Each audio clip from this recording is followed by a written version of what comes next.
Dengan mempelajari Sirah Nabawiyah, maka makin menambah kecintaan kepadanya. Semoga yang subscribe juga dimudahkan jalannya menuju surga. Silahkan tekan tombol like supaya postingan ini semakin tersebar. Dan tulis doa serta hajat pemirsa di kolom komentar. Semoga semakin banyak yang mengaminkan, maka semakin cepat terkabul. Nabi Sulaiman alaihi salam adalah manusia terkaya sepanjang sejarah kehidupan manusia di muka bumi. Dalam beberapa kitab suci seperti Al-Quran, Alkitab, dan Injil, Nabi Sulaiman alaihi salam dijelaskan sebagai manusia terkaya yang pernah hidup di muka bumi. Tidak ada satupun manusia yang bisa mengalahkan total kekayaannya hingga hari kiamat tiba. Para arkeolog telah menemukan situs peninggalan sejarah Islam yang mengungkap total kekayaan Nabi Sulaiman alaihi salam. Erez bin Yosef, seorang profesor sekaligus peneliti, ia menyatakan bahwa 3.000 tahun yang lalu Nabi Sulaiman alaihi salam diperkirakan memiliki kekayaan senilai 2,2 triliun US dollar. Dan apabila dikonversikan dengan nilai mata uang dolar hari ini, jika dirupiahkan, maka nilainya setara dengan 32.891.870 triliun rupiah. Profesor itu juga menjelaskan bahwa kekayaan Nabi Sulaiman alaihi salam berasal dari dua sumber, yakni istana kerajaan dan tambang tembaga. Nilai itu berkali-kali lipat lebih banyak dari total kekayaan negara Indonesia yang hanya mencapai 11.454 triliun per 30 Desember 2021. Nabi Sulaiman alaihi salam memiliki beberapa mukjizat. Di antaranya adalah dapat berbicara dengan bahasa binatang. Beliau dapat memerintah mereka untuk melakukan sesuatu. Beliau juga dapat mengendalikan besar kecilnya tekanan angin dan dapat mengatur ke arah mana angin akan berhembus. Sehingga dengan itu Nabi Sulaiman dapat memanfaatkan angin sebagai kendaraannya dan juga kendaraan tentaranya. Nabi Sulaiman juga bisa melunakkan besi dan membentuknya menjadi pakaian perang yang anti tusukan senjata tajam. Nabi Sulaiman juga memimpin para jin. Mereka tunduk dan patuh pada perintah Nabi Sulaiman alaihi salam.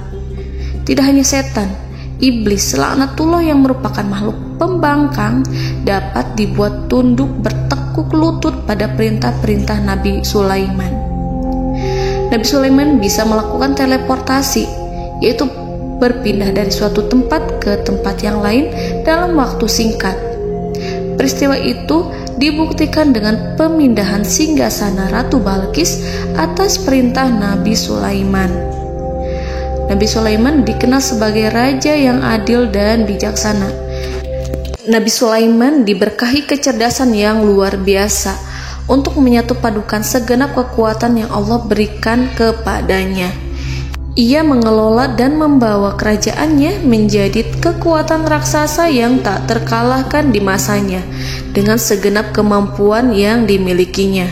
Tentara Nabi Sulaiman adalah tentara terkuat di bumi tanpa ada yang menandingi.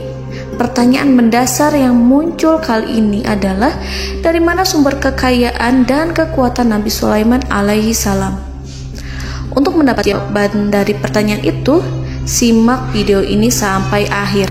Sebelum itu, mari bantu channel ini terus berkembang dengan cara subscribe dan nyalakan tanda loncengnya. Berikan komentar yang positif dan berikan like serta share video ini. Bismillahirrahmanirrahim. Sungguh kami benar-benar telah menganugerahkan ilmu kepada Daud dan Sulaiman. Keduanya berkata, segala puji bagi Allah yang melebihkan kami dari kebanyakan hamba-hambanya yang mukmin. Sulaiman telah mewarisi Daud dan dia berkata, "Wahai manusia, kami telah diajari untuk memahami bahasa burung dan kami dianugerahi segala sesuatu. Sesungguhnya, semua ini benar-benar karunia yang nyata." Quran Surat An-Naml ayat 15-16. Saudara-saudaraku yang dirahmati Allah, pada ayat di atas disebutkan bahwa Sulaiman telah mewarisi Daud.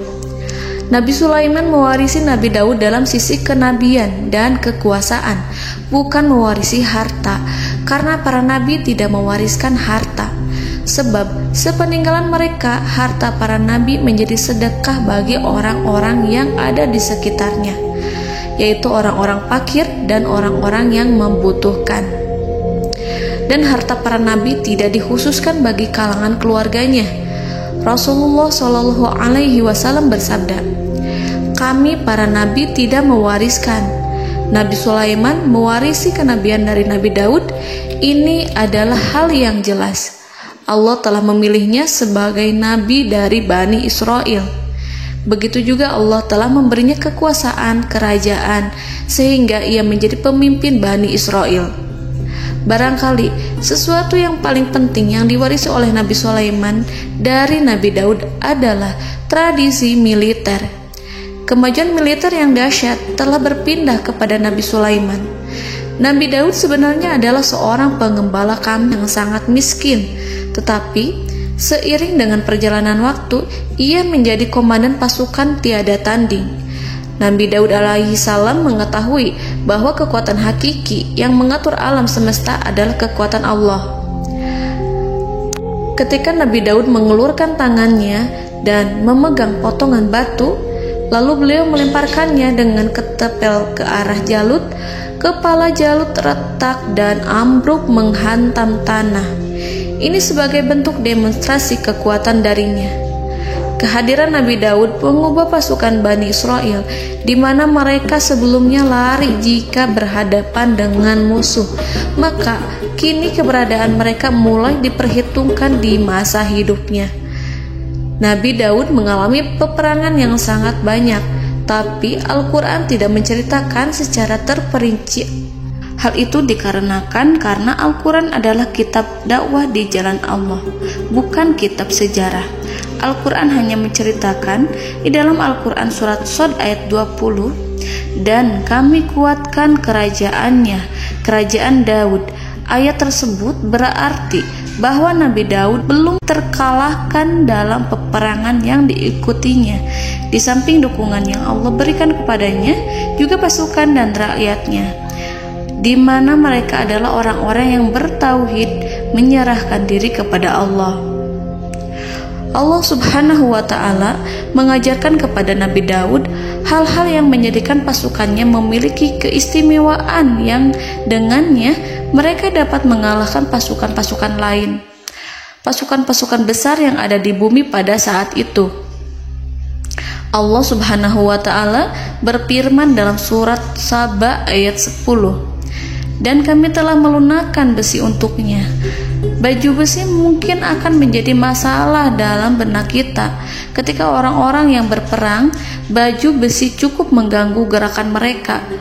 Kita bisa membayangkan ketika ada dua orang berperang, salah satu dapat bergerak bebas, sementara yang lainnya tidak leluasa bergerak karena tertahan dengan pakaiannya.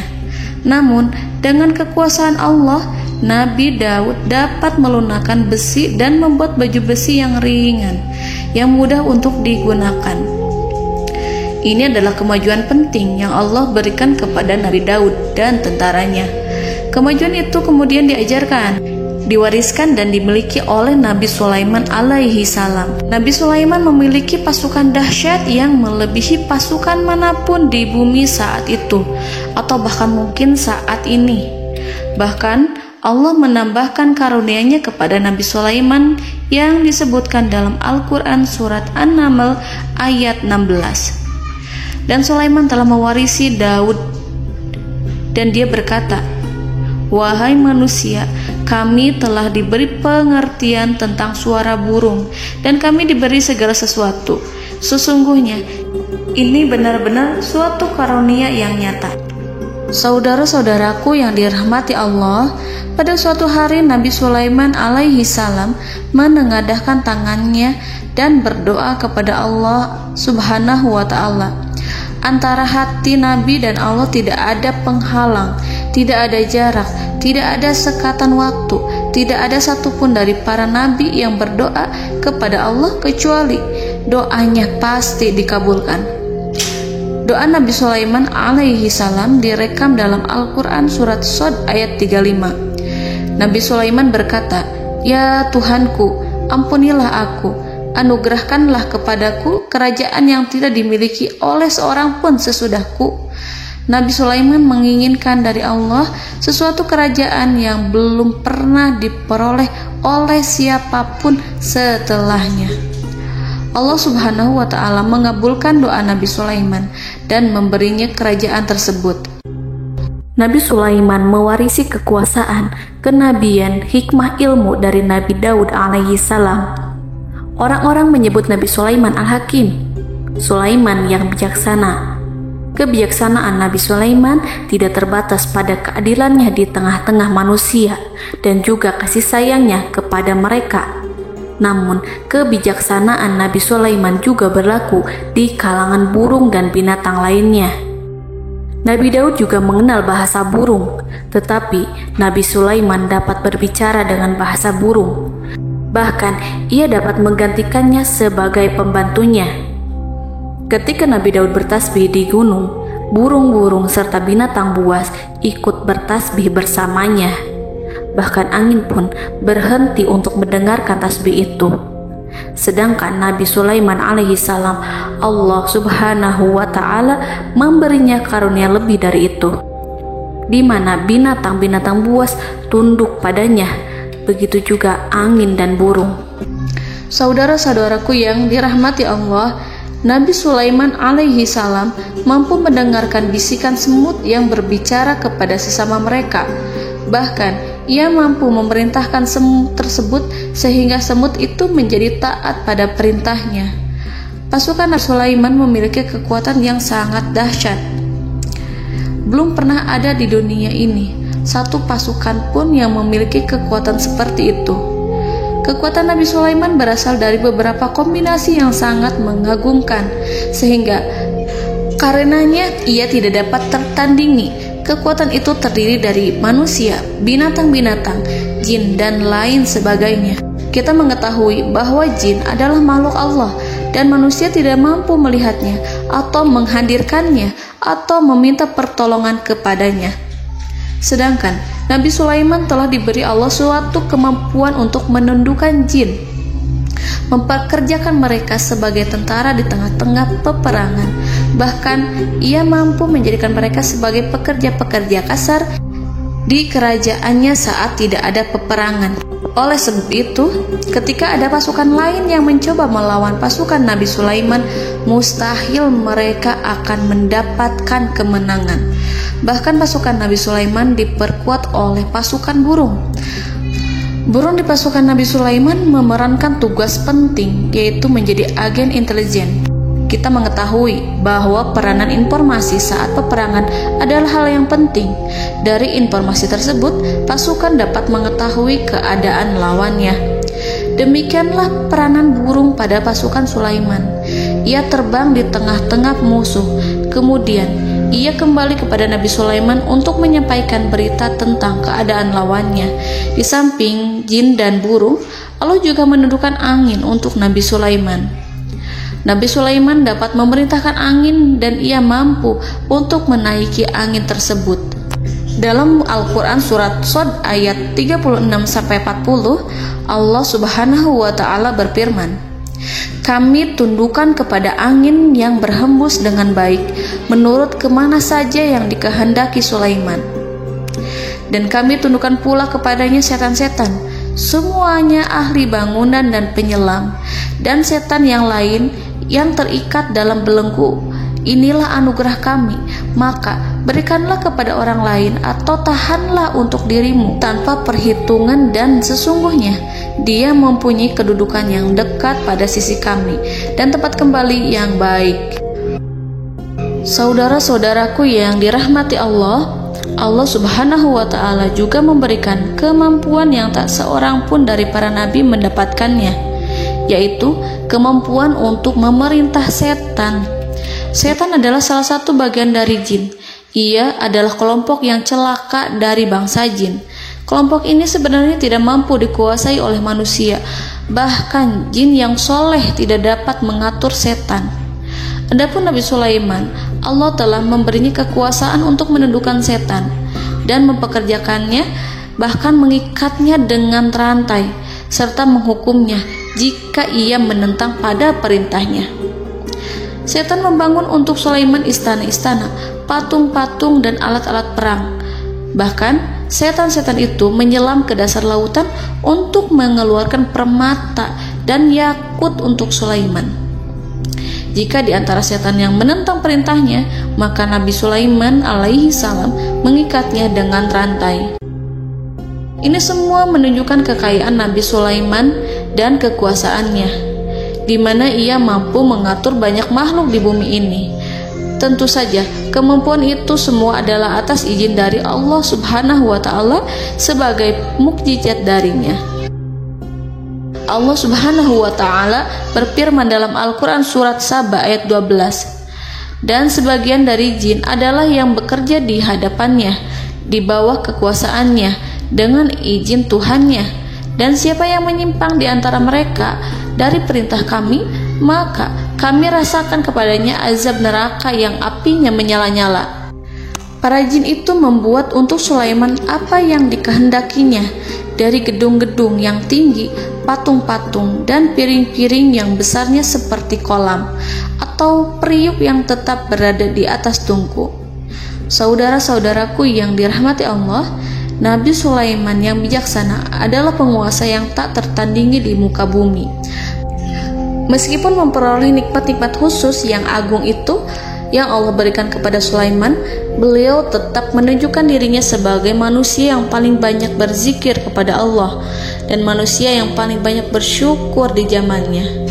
Saudara-saudaraku yang dirahmati Allah, sebagaimana Allah Subhanahu wa Ta'ala memberikan nikmat kepada ayahnya Nabi Daud alaihi salam, di mana ia mampu melunakkan besi dan Allah mengajarinya bagaimana cara mencairkan besi, maka Nabi Sulaiman alaihi salam dapat memanfaatkan tembaga yang cair untuk peperangan.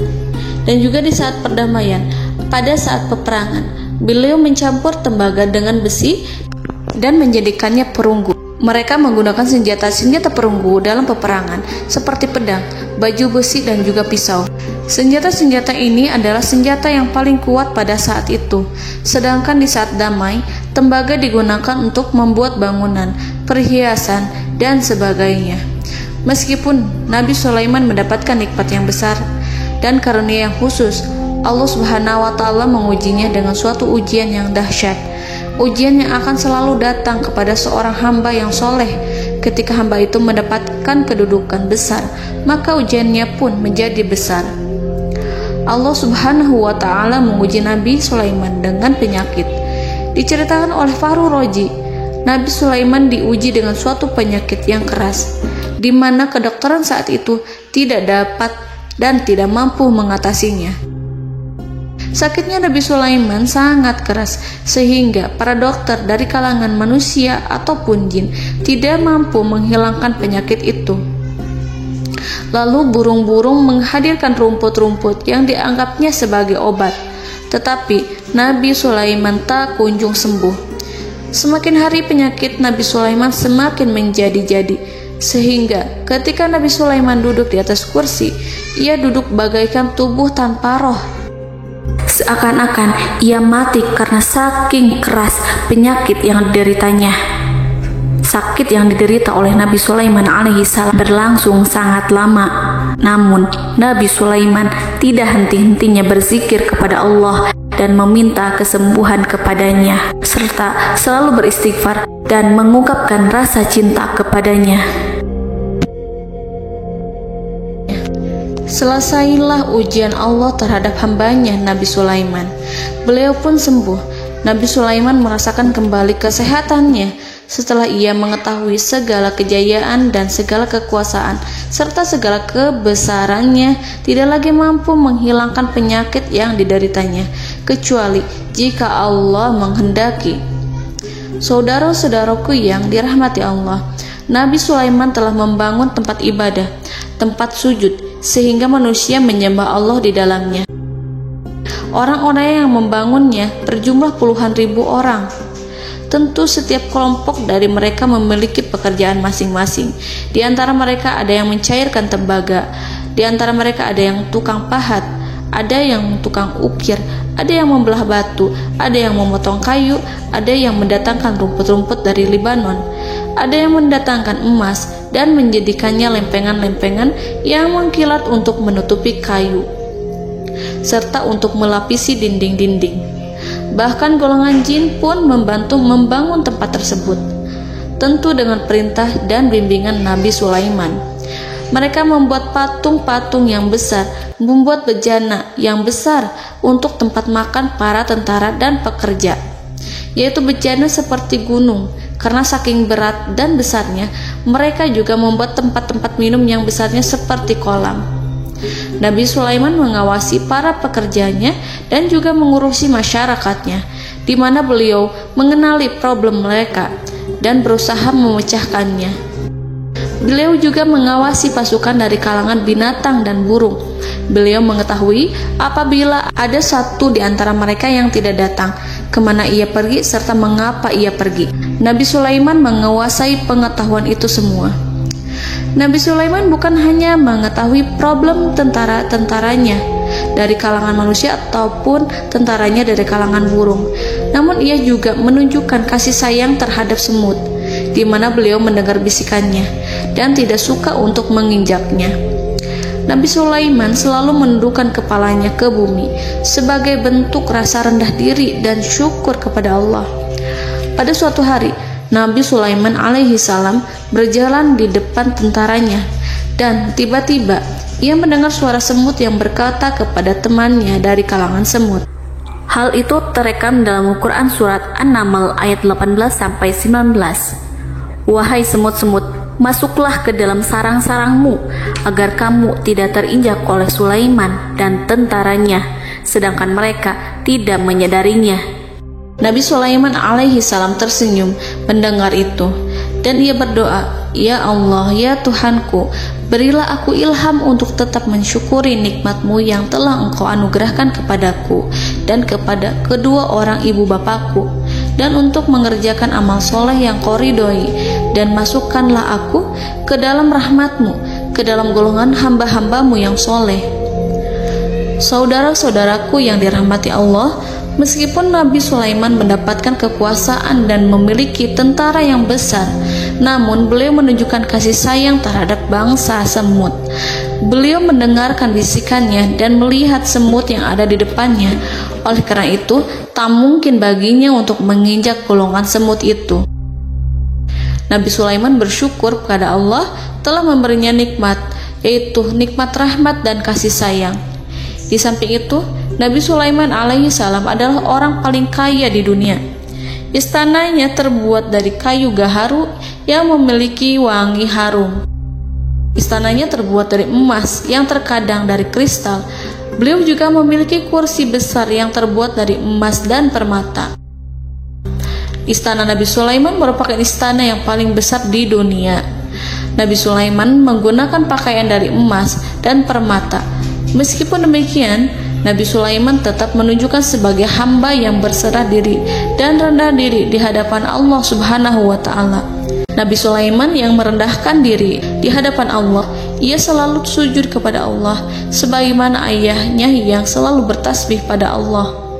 Nabi Sulaiman selalu melantunkan lagu-lagu cinta ilahi dan hanya memuji Allah Subhanahu wa Ta'ala. Pada suatu hari, Nabi Sulaiman alaihi salam mengeluarkan perintah kepada pasukannya untuk bersiap-siap.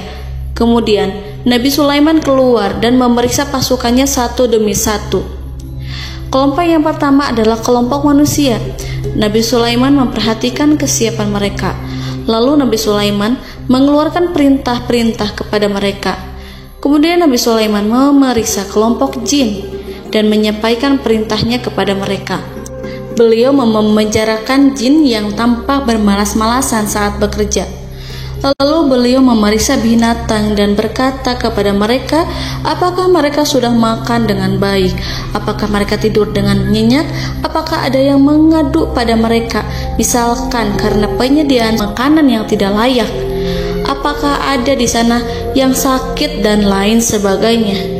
Ketika Nabi Sulaiman merasa puas dengan semuanya, Nabi Sulaiman memasuki tenda tempat berkumpulnya para burung. Nabi Sulaiman alaihissalam kemudian memasuki tenda tersebut, mengamati keadaan di sekitarnya, sehingga beliau mengetahui bahwa ada satu burung yang tidak hadir, yaitu burung hudhud. Mengapa aku tidak melihat burung hudhud? Burung-burung yang lain tampak terdiam sebagai penghormatan, dan mereka mendengarkan apa yang akan dikatakan pemimpin mereka. Nabi Sulaiman mengarahkan pandangannya pada semua burung dan tidak menemukan burung hudhud di antara mereka. Tak seekor burung pun yang mengetahui keberadaannya. Burung hudhud absen pada apel wajib kali ini. Nabi Sulaiman mulai menampakkan kemarahannya. Tiba-tiba, seekor burung kecil memberanikan diri untuk berkata kepada Nabi Sulaiman, Wahai Nabi yang mulia, seharusnya Hudhud ada bersamaku kemarin untuk melaksanakan tugas penyelidikan. Ia adalah pemimpin misi itu. Namun, burung Hudhud belum datang. Oleh karena itu, aku tidak pergi bersamanya. Burung itu tampak gemetar. Nabi Sulaiman mengetahui bahwa Hudhud tidak hadir dan tak seorang pun mengetahui kemana ia pergi. Burung hudhud pergi tanpa izin terlebih dahulu. Dalam keadaan marah, Nabi Sulaiman berkata, "Sungguh aku benar-benar akan mengazabnya dengan azab yang sangat keras, atau benar-benar menyembelihnya, kecuali jika ia benar-benar datang kepadaku dengan alasan yang jelas." Kawanan burung-burung mengetahui bahwa Nabi Sulaiman sedang marah dan telah menetapkan untuk menyiksa burung hudhud atau menyembelihnya, atau justru memaafkannya dengan syarat ia datang dengan membawa alasan yang dapat menyelamatkannya, atau dengan kata lain, burung hudhud dapat memastikan bahwa ia melaksanakan tugas yang penting. Nabi Sulaiman menunjukkan kemarahan yang besar sehingga siapapun akan merasa takut kepada Nabi Sulaiman yang marah. Nabi Sulaiman kemudian pergi dari tempat burung tersebut. Nabi Sulaiman masih memikirkan keadaan burung hudhud. Seharusnya burung hudhud menjadi bagian penting dari badan intelijen. Apakah ia pergi untuk menyingkap suatu, atau apakah ia pergi hanya untuk bermain-main? Nabi Sulaiman telah memperhatikan dan mengetahui bahwa burung hudhud adalah seekor burung yang cerdik dan juga fasih berbicara. Terkadang Nabi Sulaiman mendapati burung hudhud sedang bermain-main dan menunda-nunda pekerjaannya. Namun ketika Nabi Sulaiman melihatnya, burung hudhud memahami bahwa perbuatannya tidak benar. Oleh karena itu, ia tidak boleh menyampur adukan antara waktu serius dan waktu bermain. Tidak lama setelah itu, burung hudhud tiba di tempat para burung. Burung-burung yang lain berkata kepadanya, "Wahai hudhud, pergilah engkau ke tempat Nabi Sulaiman. Jika ia mengetahui bahwa engkau telah sampai, jiwamu benar-benar terancam." Mendengar itu, burung hudhud segera beranjak. Ia terbang menemui Nabi Sulaiman. Pada waktu itu, Nabi Sulaiman sedang duduk bersama tentaranya yang lain. Burung hudhud berdiri. Ia telah merencanakan untuk memulai pembicaraan dengan Nabi Sulaiman sebelum Nabi Sulaiman bertanya kepadanya kemana dia pergi. Ini sebagai bukti bahwa hudhud telah melaksanakan suatu tugas yang penting. Dalam Al-Quran Surat An-Naml ayat 22, burung hudhud berbicara, "Aku telah mengetahui sesuatu yang kamu belum mengetahuinya, dan kubawa kepadamu dari negeri Saba suatu berita penting yang diyakini seakan-akan burung hudhud hendak berkata, 'Aku adalah hudhud yang miskin, tapi aku mengetahui apa yang tidak engkau ketahui, dan aku telah datang kepadamu dari kerajaan Saba dengan membawa berita yang sangat penting.'" Nabi Sulaiman tampak terdiam menunggu hudhud menyelesaikan kisahnya. Dalam surat An-Naml ayat 23-24, burung hudhud berkata, Sesungguhnya aku menjumpai seorang wanita yang memerintah mereka. Dia dianugerahi segala sesuatu serta mempunyai singgasana yang besar. Aku mendapati dia dan kaumnya menyembah matahari selain Allah. Dan setan-setan telah menjadikan mereka memandang indah perbuatan-perbuatan mereka, lalu menghalangi mereka dari jalan Allah, sehingga mereka tidak mendapat petunjuk. Burung hudhud diam. Nabi Sulaiman merasa bahwa hudhud menunjukkan kepasihan lisannya. Nabi Sulaiman berkata dalam Quran surat An-Naml ayat 27 sambil menunjukkan senyum manisnya. Nabi Sulaiman berkata, "Akan kami lihat apakah kamu benar wahai hudhud, ataukah kamu termasuk orang-orang yang berdusta." Seakan-akan burung hudhud ingin mengatakan, "Aku tidak berbohong, wahai Nabi yang mulia." Namun diamnya Sulaiman membuat takut sehingga burung hudhud terdiam. Nabi Sulaiman terdiam karena berpikir, lalu ia memutuskan sesuatu setelah itu. Beliau melihat kepada lainnya dan meminta secari kertas. Nabi Sulaiman menulis surat singkat dan menyerahkannya kepada hudhud, serta memerintahkan kepadanya seperti yang dikatakan dalam Quran surat An-Naml ayat 28. "Pergilah dengan membawa suratku ini, lalu jatuhkanlah kepada mereka, kemudian berpalinglah dari mereka, lalu perhatikanlah apa yang mereka bicarakan."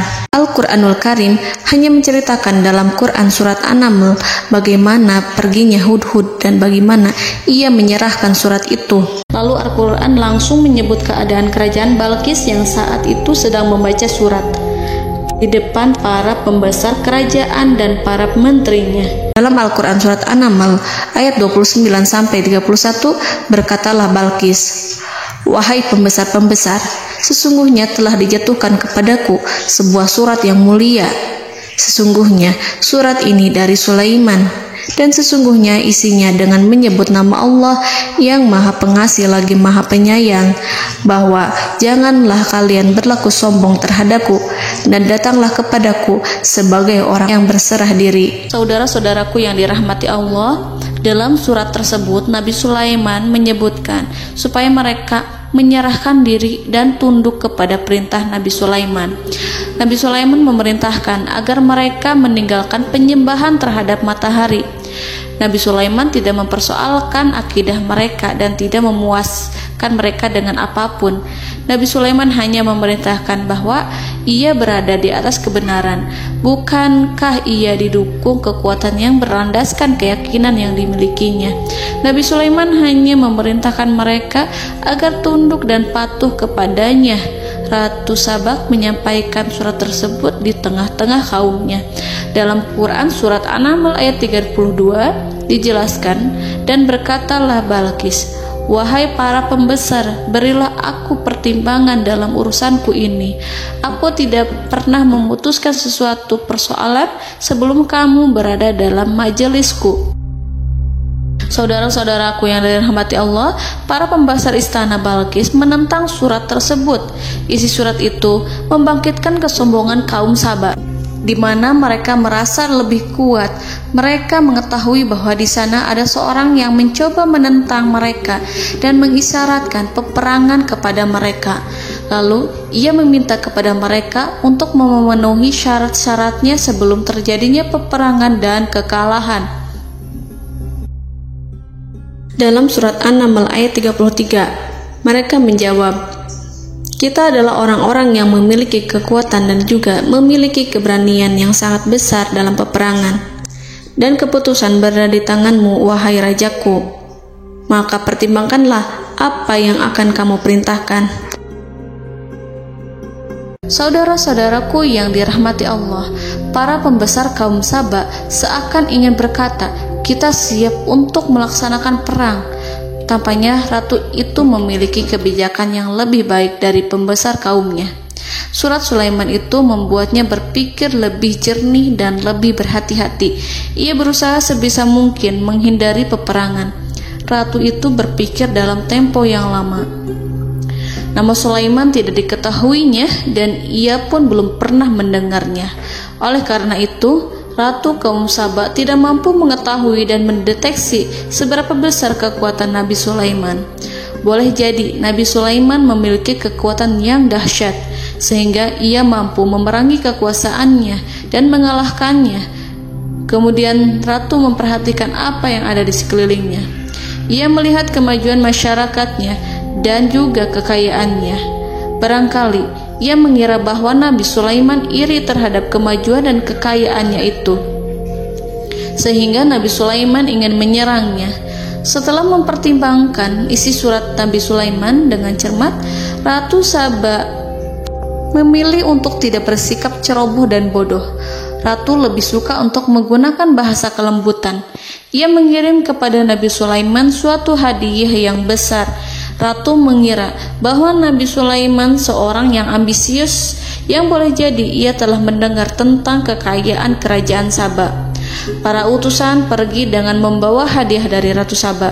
Ratu berharap agar mereka dapat memasuki kerajaan Nabi Sulaiman dan akan mengetahui kondisi kerajaannya. Saat mereka pulang, Ratu ingin mendengar secara langsung dari mereka tentang bagaimana keadaan kaum Nabi Sulaiman dan pasukannya. Setelah mendapatkan informasi yang cukup, maka Ratu Balqis dapat membuat sesuatu keputusan yang tepat. Ratu menyembunyikan apa yang terlintas dalam pikirannya, lalu ia berbicara kepada pembesar istananya bahwa ia dapat menyingkap niat jahat Raja Sulaiman melalui cara mengirimkan hadiah kepadanya. Ratu lebih memilih cara tersebut dan menunggu reaksi dari Nabi Sulaiman. Ratu berhasil memuaskan para pembesar istana, dan untuk sementara ia menghilangkan ide untuk berperang. Karena para raja jika menyerang suatu desa, maka pemimpin desa tersebut adalah orang yang paling banyak mendapatkan kehinaan. Akhirnya, para pembesar kaumnya merasa puas dengan pikiran Ratu Balqis. Saudara-saudaraku yang dirahmati Allah, dalam surat An-Naml ayat 34-35 dijelaskan, Ratu Balqis berkata, "Sesungguhnya raja-raja apabila memasuki suatu negeri, niscaya mereka akan membinasakannya dan menjadikan penduduknya yang mulia menjadi hina. Dan demikian pula lah yang akan mereka perbuat. Dan sesungguhnya aku akan mengirim utusan kepada mereka dengan membawa hadiah, dan aku akan menunggu apa yang akan dibawa kembali oleh utusan itu." Kemudian sampailah hadiah dari Ratu Balqis kepada Nabi Sulaiman. Para intelijen Nabi Sulaiman memberitahunya bahwa utusan Balqis datang dengan membawa hadiah. Nabi Sulaiman langsung mengetahui bahwa Ratu Balqis itu sengaja mengirim orang-orangnya untuk mengetahui atau untuk mendapatkan informasi tentang kekuatannya. Lalu setelah itu ia akan mengambil keputusan atau mengambil sikap kepada kerajaan Sulaiman. Nabi Sulaiman segera memanggil semua pasukannya untuk berkumpul. Utusan Balqis segera memasuki istana Nabi yang dipenuhi dengan pasukan yang besar, bersenjata. Melihat itu, utusan Ratu Balqis tercengang dan terkejut ketika mereka melihat kekayaan yang mereka bawa tidak ada apa-apanya dibandingkan dengan kerajaan Nabi Sulaiman. Hadiah mereka tampak tidak berarti. Emas yang mereka bawa tampak tidak memiliki makna saat mereka memasuki istana Nabi Sulaiman yang terbuat dari kayu-kayu pohon gaharu yang mengeluarkan bau yang harum serta dihiasi dengan emas permata. Para utusan Ratu Balqis berdiri bersama Nabi Sulaiman dan menyaksikan bagaimana Nabi Sulaiman mengendalikan pasukannya. Kemudian mereka mulai berpikir tentang kekuatan dan kualitas pasukan Nabi Sulaiman. Betapa kagetnya mereka ketika melihat di tengah-tengah pasukan itu terdapat singa, burung, dan tentara dari kalangan manusia yang mampu terbang. Mereka pun sadar bahwa mereka di hadapan pasukan yang tiada tandingannya. Selesailah demonstrasi pasukan Nabi Sulaiman. Kemudian para utusan ratu dipersilahkan maju ke tempat hidangan makanan. Para utusan itu sangat terkejut ketika melihat berbagai macam makanan dari penjuru dunia ada di depannya. Dan di antara makanan itu terdapat pula makanan yang biasa ditemukan di negeri mereka. Tetapi mereka melihat bahwa makanan itu memiliki rasa yang lebih istimewa. Selain itu, piring-piring yang ada di depan mereka terbuat dari emas dan mereka dilayani oleh laki-laki yang berhias dengan emas. Di meja makan itu terdapat burung, ikan laut, dan berbagai macam daging yang mereka tidak mampu lagi membedakan daging apa itu. Nabi Sulaiman tidak makan bersama mereka, tapi beliau makan dengan menggunakan piring yang terbuat dari kayu. Beliau memakan roti yang kering yang dicampur dengan minyak. Inilah makanan yang dipilih Nabi Sulaiman. Makan bersama mereka dalam keadaan diam, mereka merasa kehadiran Nabi Sulaiman menciptakan suatu wibawa yang luar biasa. Selesai perjamuan itu, lalu dengan sangat malu mereka menyerahkan hadiah dari Ratu Balqis kepada Nabi Sulaiman. Hadiah itu berupa emas yang bagi mereka hadiah itu sangat bernilai tinggi. Tapi di sini hadiah itu tampak kecil di hadapan kekayaan-kekayaan Nabi Sulaiman yang sangat mengagumkan. Nabi Sulaiman memperhatikan hadiah dari Ratu Balqis itu dan berkata dalam Quran surat An-Naml ayat 36, "Maka apa yang diberikan Allah kepadaku lebih baik daripada apa yang diberikannya kepadamu, tetapi kamu merasa bangga dengan hadiahmu." Saudara-saudaraku, Raja Sulaiman menyingkap dengan kata-katanya yang singkat itu penolakannya terhadap hadiah mereka. Ia memberitahu utusan itu bahwa ia tidak menerima hadiah tersebut. Ia tidak merasa puas dengan hadiah itu. Yang membuatnya puas hanyalah, "Janganlah kalian berlaku sombong terhadapku dan datanglah kepadaku sebagai orang-orang yang berserah diri." Lalu Nabi Sulaiman berkata kepada mereka dengan pelan. Hal itu diabadikan dalam Al-Quran surat An-Naml ayat 37.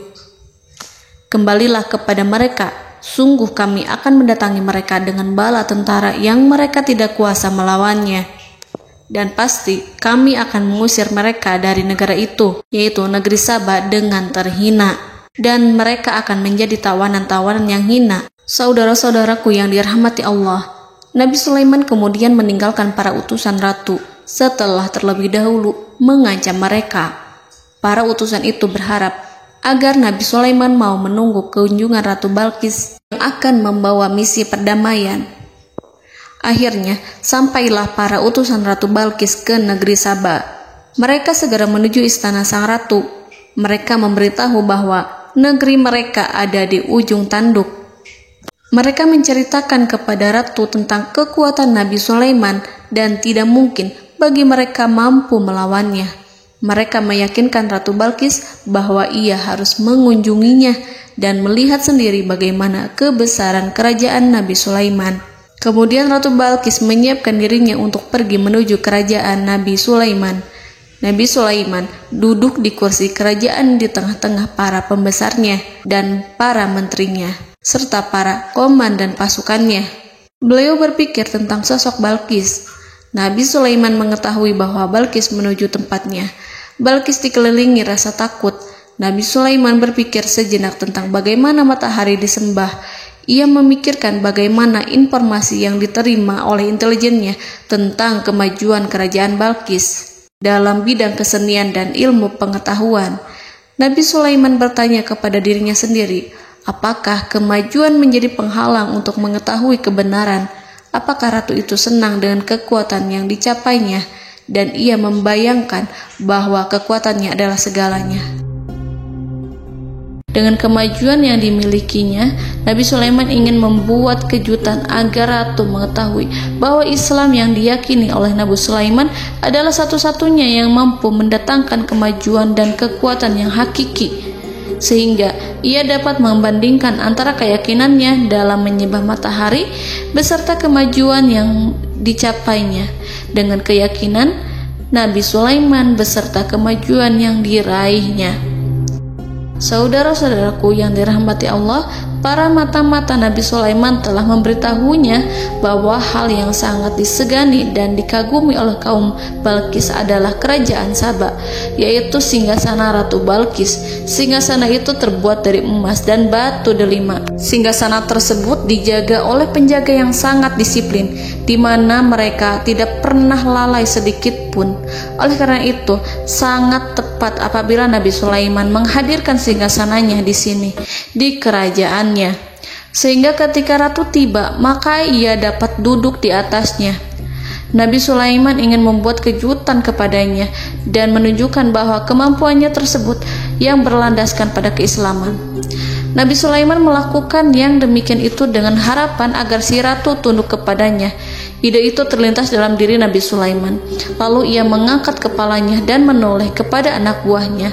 Hal itu diabadikan dalam Quran Surat An-Naml ayat 38. Wahai para pembesar, siapakah di antara kamu sekalian yang sanggup membawa singgasananya kepadaku sebelum mereka datang kepadaku sebagai orang-orang yang berserah diri? Saudara-saudaraku, perhatikanlah ungkapan pikiran Nabi Sulaiman tersebut. Semua pemikirannya berkisar tentang keislaman para penyembah matahari, tentang bagaimana beliau dapat memberikan petunjuk kepada mereka di jalan Allah. Yang pertama menjawab pertanyaan Nabi Sulaiman adalah jin Ifrit. Dalam Quran Surat An-Naml ayat 39, berkatalah Ifrit yang cerdik dari golongan jin, "Aku akan datang kepadamu dengan membawa singgasana itu sebelum kamu berdiri dari tempat dudukmu. Sesungguhnya aku benar-benar kuat untuk membawanya, lagi dapat dipercaya." Nabi Sulaiman berdiri dari tempat duduknya. Setelah 1 jam atau 2 jam, jin itu berjanji kepadanya untuk menghadirkan singgasana Balkis. Sebelum itu, istana Nabi Sulaiman di Palestina, sedangkan istana Balkis terletak di Yaman. Antara singgasana tersebut dengan singgasana Nabi Sulaiman berjarak lebih dari ribuan mil.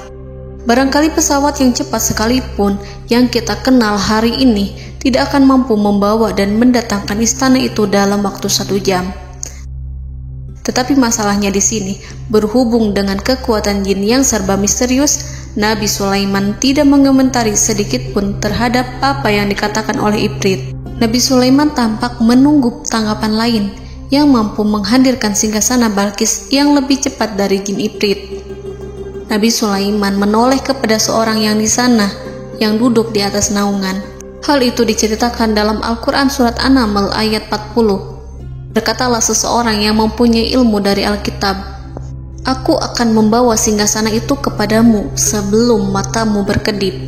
Maka tatkala Sulaiman melihat singgasana itu terletak di hadapannya, ia pun berkata, "Ini termasuk karunia Tuhanku untuk menguji aku, apakah aku akan bersyukur atau mengingkari nikmatnya?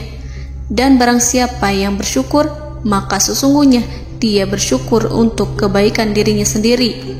Dan barang siapa yang ingkar, maka sesungguhnya Tuhanku Maha Kaya lagi Maha Mulia." Saudara-saudaraku, belum lama seseorang yang mempunyai ilmu dari Alkitab menyatakan kalimatnya, sehingga singgasana itu tiba-tiba ada di depan Nabi Sulaiman, yang mampu menghadirkan singgasana itu lebih cepat dari kedipan mata. Al-Quranul Karim tidak menyingkap kepribadian seseorang yang menghadirkan singgasana itu.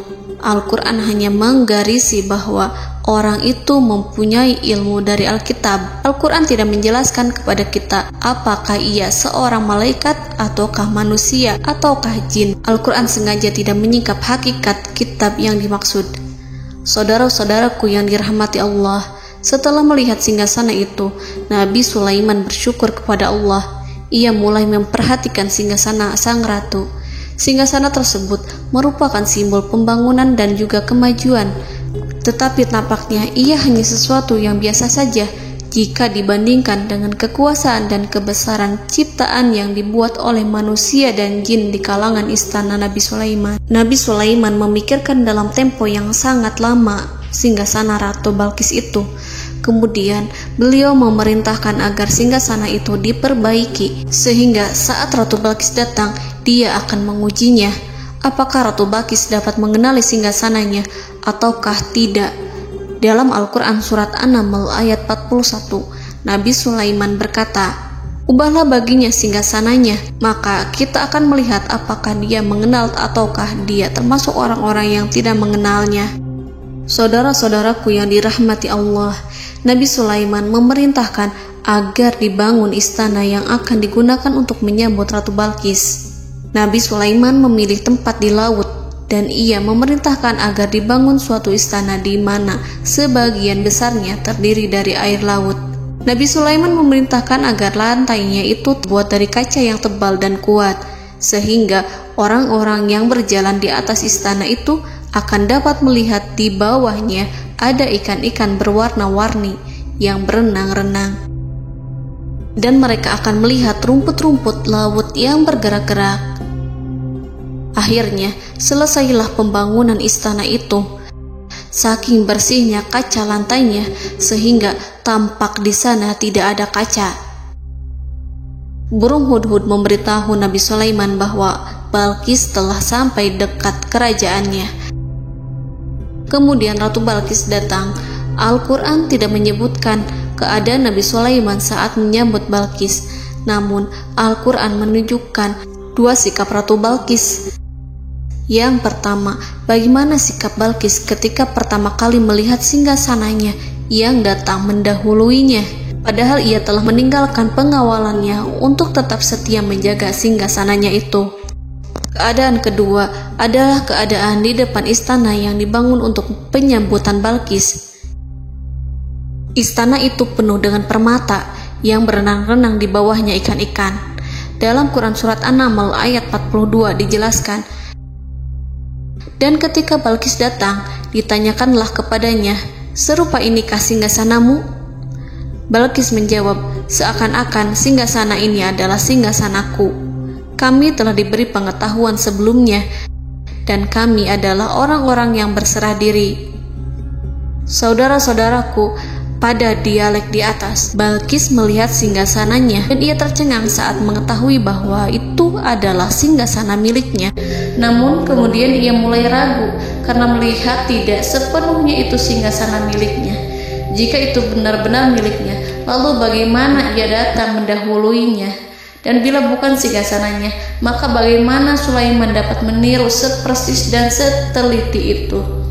Padahal Sulaiman tidak pernah sekalipun ke kerajaannya. Nabi Sulaiman berkata saat melihat Balqis mengamati singgasananya, apakah ini singgasanamu?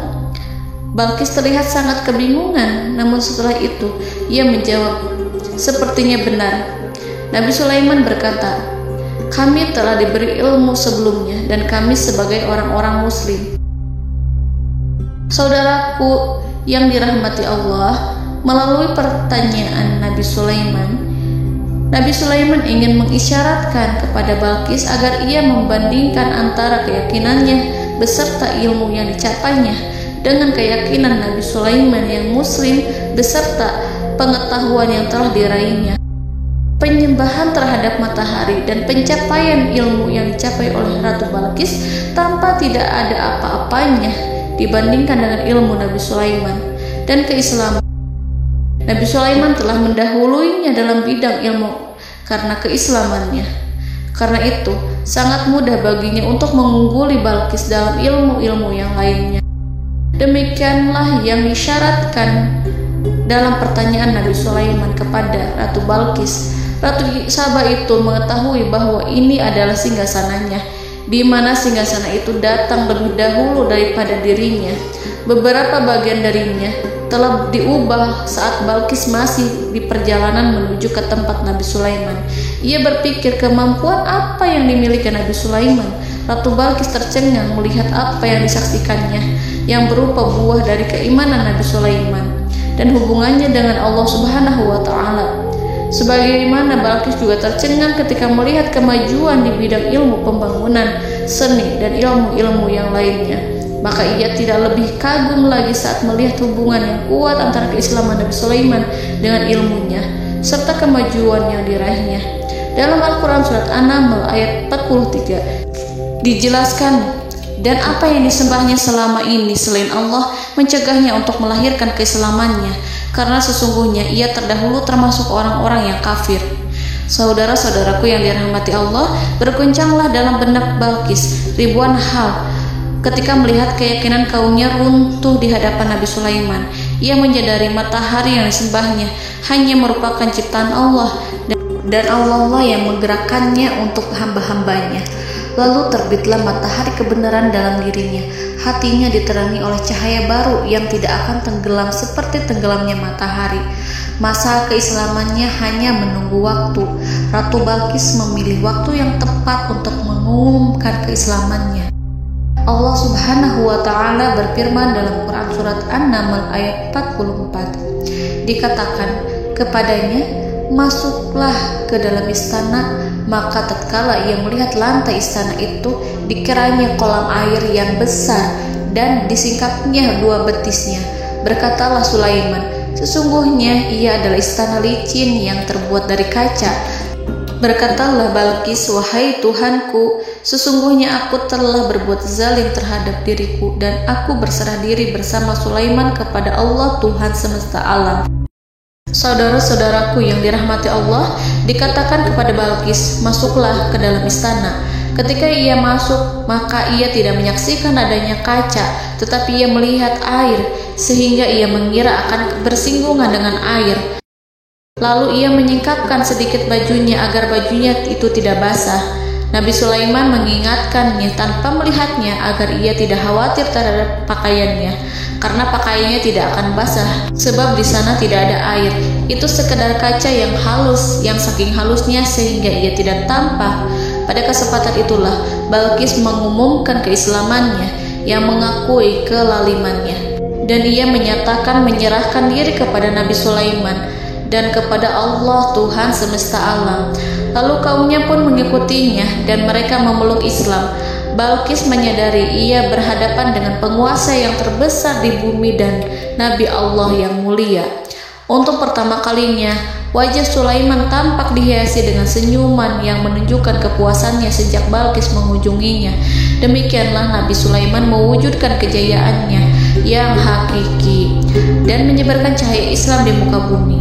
Saudara-saudaraku, Al-Quran tidak menyebutkan kisah Balqis setelah keislamannya. Para ahli tafsir mengatakan bahwa ia menikah dengan Nabi Sulaiman. Selain itu, ada yang mengatakan bahwa ia menikah dengan salah satu orang dekat Nabi Sulaiman. Ada juga yang mengatakan bahwa sebagian Raja Habasyah adalah keturunan dari buah perkawinan ini. Wallahu a'lam bishawab. Saudara-saudaraku yang dirahmati Allah, Nabi Sulaiman hidup di tengah-tengah kejayaan dan kemuliaan di bumi. Kemudian Allah menetapkan kematian untuknya, sebagaimana kehidupan Sulaiman berada di puncak kemuliaan dan kejayaan yang penuh dengan keajaiban yang luar biasa. Maka kematiannya pun merupakan tanda-tanda kebesaran Allah yang penuh dengan keajaiban. Demikianlah bahwa kematiannya sesuai dengan kehidupannya, sesuai dengan kejayaannya. Allah berfirman tentang kematian Sulaiman di dalam Al-Quran Surat Saba ayat 14. Maka tatkala kami telah menetapkan kematian Nabi Sulaiman, tidak ada yang menunjukkan kepada mereka kematiannya itu kecuali rayap yang memakan tongkatnya. Maka tatkala ia telah tersungkur, tahulah jin bahwa kalau sekiranya mereka mengetahui yang gaib, tentulah mereka tidak akan tetap dalam siksa yang menghinakan. Saudara-saudaraku, kemampuan Nabi Sulaiman untuk menundukkan jin dan mempekerjakan mereka serta hubungan mereka dengan semua itu menimbulkan fitnah di tengah-tengah manusia. Dalam hal tertentu, kematian Nabi Sulaiman merupakan batasan jawaban terhadap fitnah ini. Kami tidak mengetahui siapa yang mengklaim bahwa jin mengetahui hal yang gaib. Apakah itu setan yang terkutuk, atau jin yang bodoh, atau manusia yang tertipu? Kami tidak mengetahui siapa yang bertanggung jawab terhadap tersebarnya isu yang keliru ini. Yang kita ketahui adalah bahwa hal tersebut adalah mempengaruhi sebagian manusia dan jin. Barangkali manusia berkata kepada diri mereka, selama jin melakukan perbuatan yang luar biasa ini, maka apa gerangan yang menjadikan mereka tidak mengetahui hal yang gaib itu? Manusia itu lupa bahwa kunci kegaiban berada di tangan Allah. Masalah ilmu gaib tidak akan mampu dikuasai oleh jin dan manusia. Hanya Dia yang mengetahuinya, dan manusia diberitahu hanya sedikit sekali. Saudara-saudaraku yang dirahmati Allah, seakan-akan Allah telah merencanakan bahwa kematian Sulaiman bertujuan untuk menghancurkan pemikiran itu, yaitu pemikiran bahwa jin mengetahui hal-hal yang gaib. Jin bekerja untuk Nabi Sulaiman selama beliau hidup, dan tatkala beliau meninggal, maka tugas mereka menjadi bebas. Nabi Sulaiman meninggal tanpa diketahui oleh jin, sehingga mereka tetap bekerja untuk mereka, tetap mengabdi kepada Sulaiman. Seandainya mereka mengetahui hal yang gaib, niscaya mereka tidak akan meneruskan pekerjaan mereka. Saudara-saudaraku, pada suatu hari Nabi Sulaiman memasuki mihrabnya untuk itikaf ibadah dan beribadah kepada Allah. Tak seorang pun yang berani mengganggu khalwatnya. Mihrab Sulaiman terletak di puncak gunung dan dindingnya terbuat dari permata. Pada suatu hari Nabi Sulaiman duduk bersandar pada tongkatnya dan ia tampak tenggelam dalam tafakur. Beliau berzikir pada Allah hingga rasa kantuk menguasainya. Lalu setelah itu malaikat maut menemuinya. Nabi Sulaiman pun meninggal. Beliau bersandar kepada tongkatnya. Jin melihatnya dan mengira bahwa beliau sedang sholat, sehingga mereka pun terus melanjutkan pekerjaannya. Berlalulah hari demi hari yang panjang. Datanglah rayap, yaitu semut kecil yang memakan kayu. Hewan itu mulai memakan tongkat Nabi Sulaiman. Rayap itu tampak lapar. Sebagian dari tongkat Nabi Sulaiman dimakan beberapa hari oleh rayap itu. Ketika yang dimakannya semakin bertambah, maka tongkat itu pun menjadi rusak dan kemudian jatuh dari tangan Nabi Sulaiman alaihi salam. Tubuh mulia itu kehilangan keseimbangan dan kemudian jatuh terhempas di bumi. Tatkala tubuh suci itu tersungkur, maka manusia segera menuju ke arahnya. Mereka menyadari dan mengetahui bahwa Nabi Sulaiman telah meninggal dalam waktu yang lama. Jin menyadari bahwa mereka tidak mengetahui hal yang gaib, dan manusia pun mengetahui hakikat ini. Seandainya jin mengetahui hal yang gaib, niscaya ia tidak akan meneruskan siksa yang hina. Mereka tidak akan bekerja kepada Sulaiman. Demikianlah Nabi Sulaiman alaihi salam meninggal dalam keadaan duduk dan sholat di mihrabnya. Lalu berita itu tersebar bagaikan api di bumi. Manusia, burung, dan binatang buas mengantarkan jenazah Nabi Sulaiman. Sekawanan burung tampak sedih dan menangis. Semua makhluk bersedih. Akhirnya tak seorang pun mengetahui bahasa burung di bumi. Meninggallah seorang yang memahami pembicaraan burung, binatang-binatang, jin, dan lain sebagainya. Burung-burung itu berkata, betapa beratnya kehidupan di tengah orang-orang yang tidak mengetahui pembicaraan kita. Allahu a'lam.